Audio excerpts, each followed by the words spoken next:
It felt the egg shift in soft mud at the pond edge. The shell was warm and trembled as wind moved the reeds. It heard small cracks along the shell as pressure and heat changed inside. It pushed hard once more, and the shell split open. The hatchling slipped out wet and shivering with a soft shell, still glossy and flexible. A larger Squirtle stayed close and pressed a curved tail against the nest.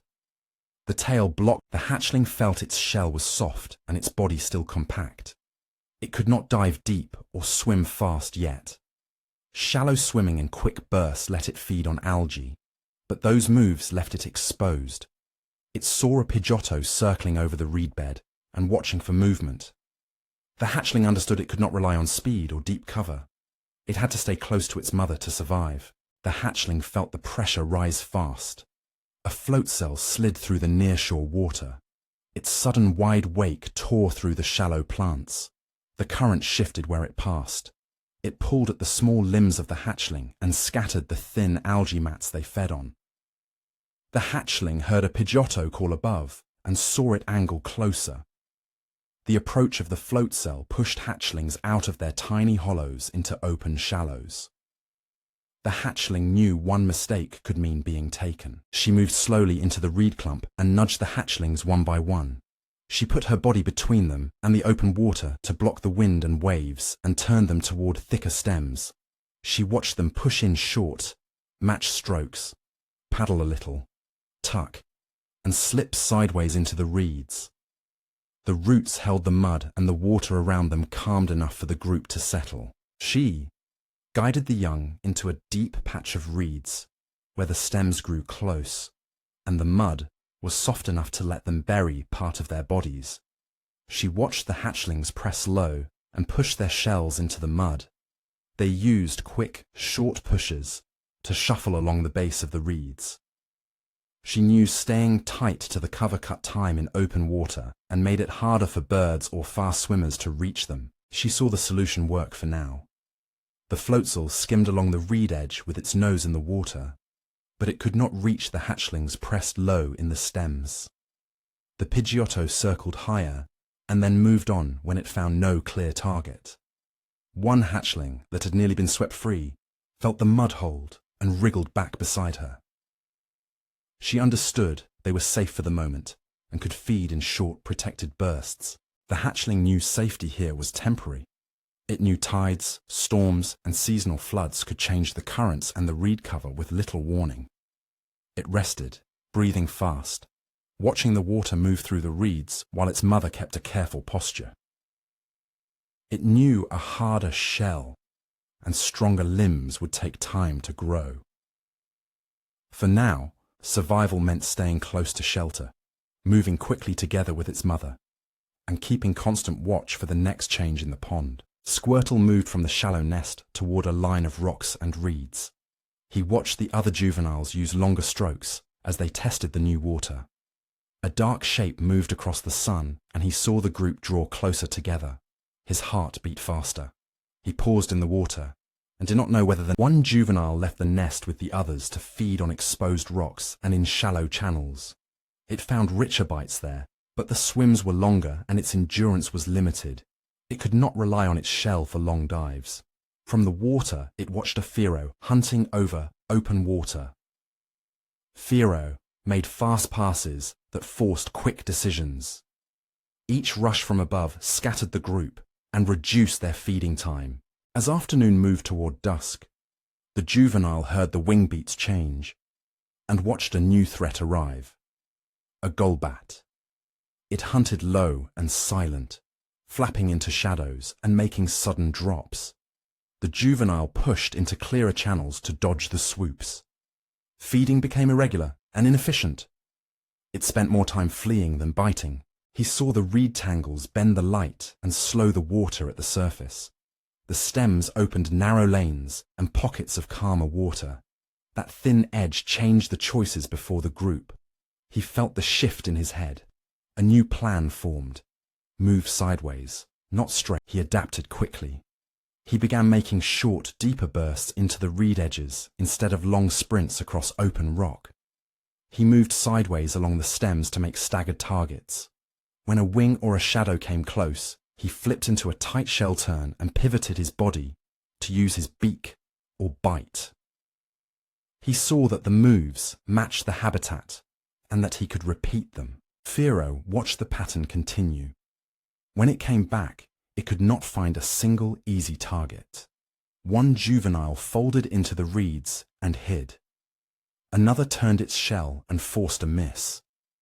Bites hit the group again, and feeding went on longer between. They expected Golbat to return at night, and they knew the water level could change with weather or wind. The new tactic worked for now, but the shoreline did not stay the same. They watched the juveniles move in a steady rhythm. They wondered if the next tide would be the real test. The channel narrowed between reeds and stone, and the current quickened.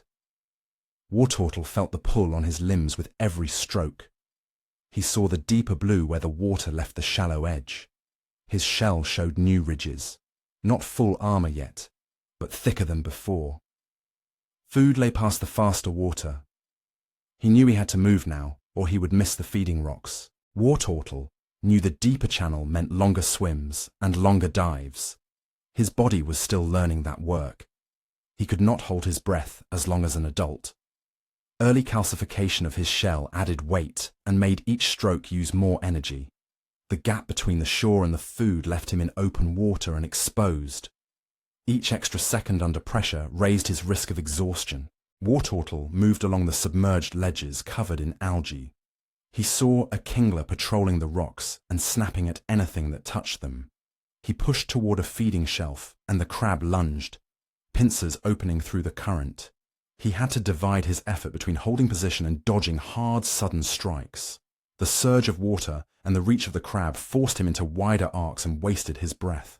Wartortle found a narrow seam behind a sunken slab, an eddy that softened the flow. He felt his tail bend harder. His new shell plates shifted under his skin and made a small solid sound when he pressed into the rock. The pause in the current was brief, but it let him rest for a single stroke and watch the pattern of the water. Wartortle changed how he moved. He timed short, powerful pushes into the eddy and kept his shell low to cut drag.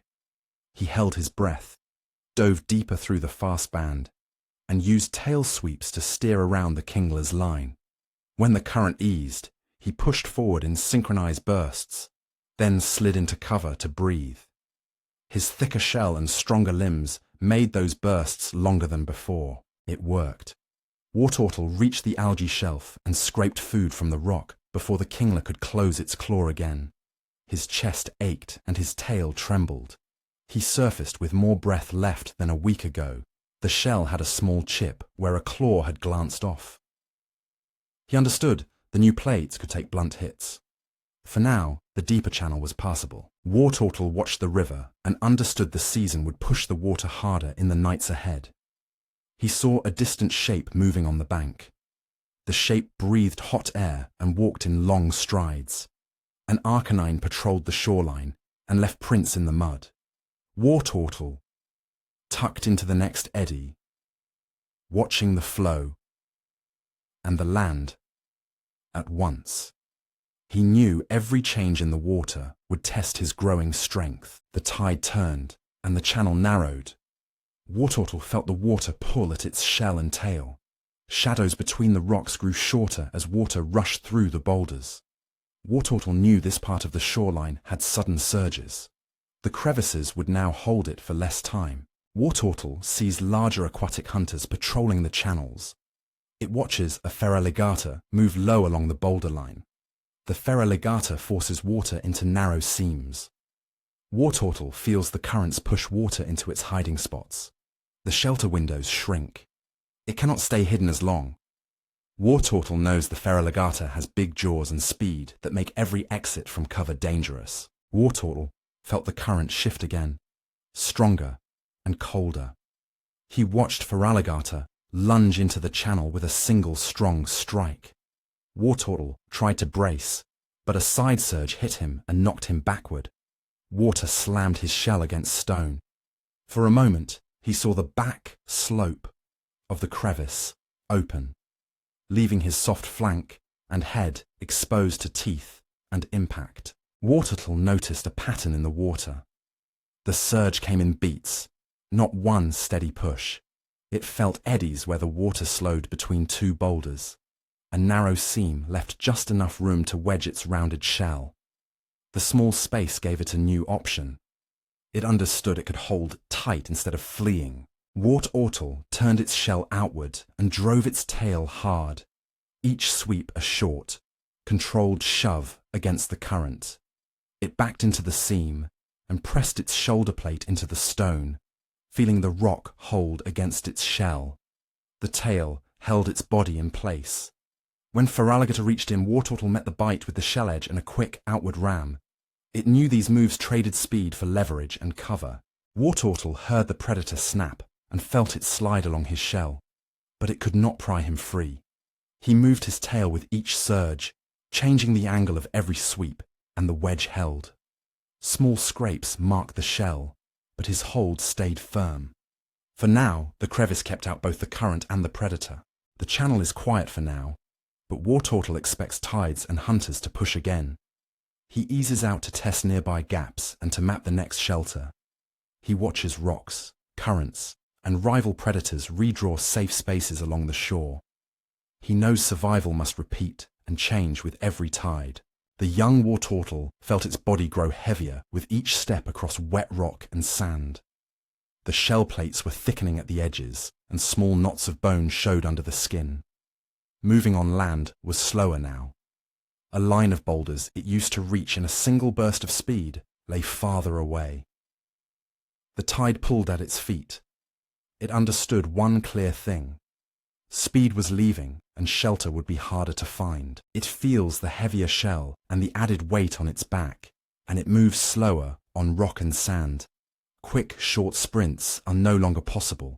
That matters because safe crevices and boulder shelters are few along the shore. Other animals take advantage of any delay. If it cannot reach cover fast, the tide will rise, or larger competitors will move in. The trade-off between armor and speed shows in every step it takes. A Tyranitar appeared on the ridge. Its heavy steps shook small stones. The Wartortle watched it push a line of loose cobbles and saw sand and pebbles shift downhill. The Tyranitar checked between rocks for shelter. Each stomp loosened sand and rock. Small gaps collapsed and hiding places got smaller. The Wartortle saw the shadow grow and felt the shore change under its feet. Space for shelter was disappearing just when the Wartortle needed more room. When Tyranitar moved, Wartortle noticed small advantages in its new body. The rear shell plates locked into a firmer curve against its back. Two short jets at its shoulders forced water when it breathed out hard. It could not run, but it could brace and push. A narrow gap opened where a boulder had shifted tight enough that Tyranitar could not follow easily. Wartortle realized this was the first clear chance to use weight instead of speed. The Wartortle wedged its broader shell under the boulder lip and pressed down to hold itself. It angled the shell toward the threat and fired short, strong bursts of water into the shallow surf. The blast pushed loose sand and smaller competitors back. They created a shallow flow that kept the tide from lifting the shell from below.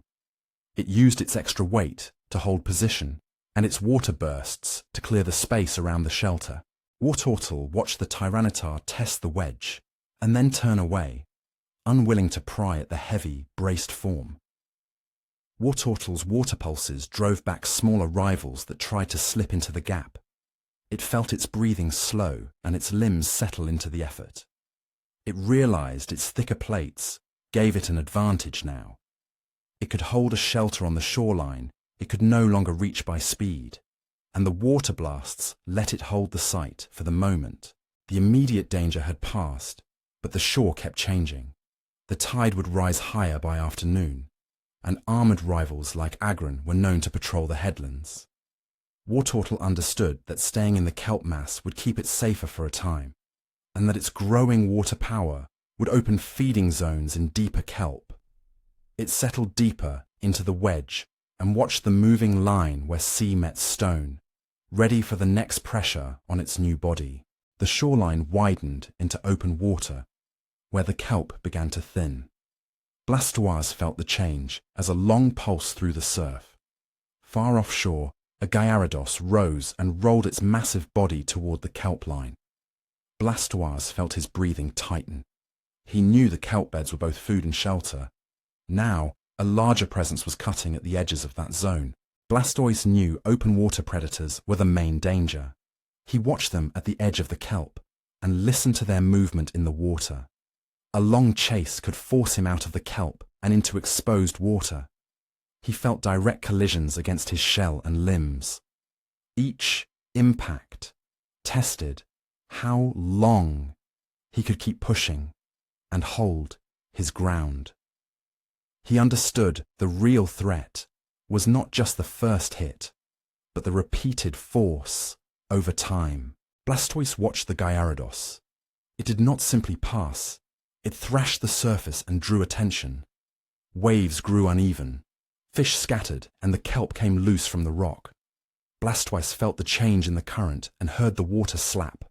A Kingdra appeared as a fast shadow at the edge of the kelp bed. It darted along the edge, stirring small prey and drawing defenders away. Blastoise understood the pattern. The two behaviors combined into long pursuit from offshore and quick strikes from inside the kelp. That meant Blastoise faced both slow wear and sudden stinging blows. Blastoise felt the current shift and used the opening. He felt a deeper channel under a thick kelp pocket. The wave pattern slowed there. For a moment, the water gave him a place to brace. He turned his shell into the surge and planted his feet on a rocky shelf where his weight mattered most. Blastoise wedged himself into the channel and used mass and steady power. He let his bulk take the role of Gyarados. When the larger predator struck, he met it with steady water blasts meant to break its momentum. He timed long pushes instead of quick bursts. The pushes broke the rhythm of the fast runs of Kingdra and pushed Gyarados back from the most valuable kelp. He kept his focus on the kelp and held his blast steady. For now, it worked. The kelp held where he had braced it.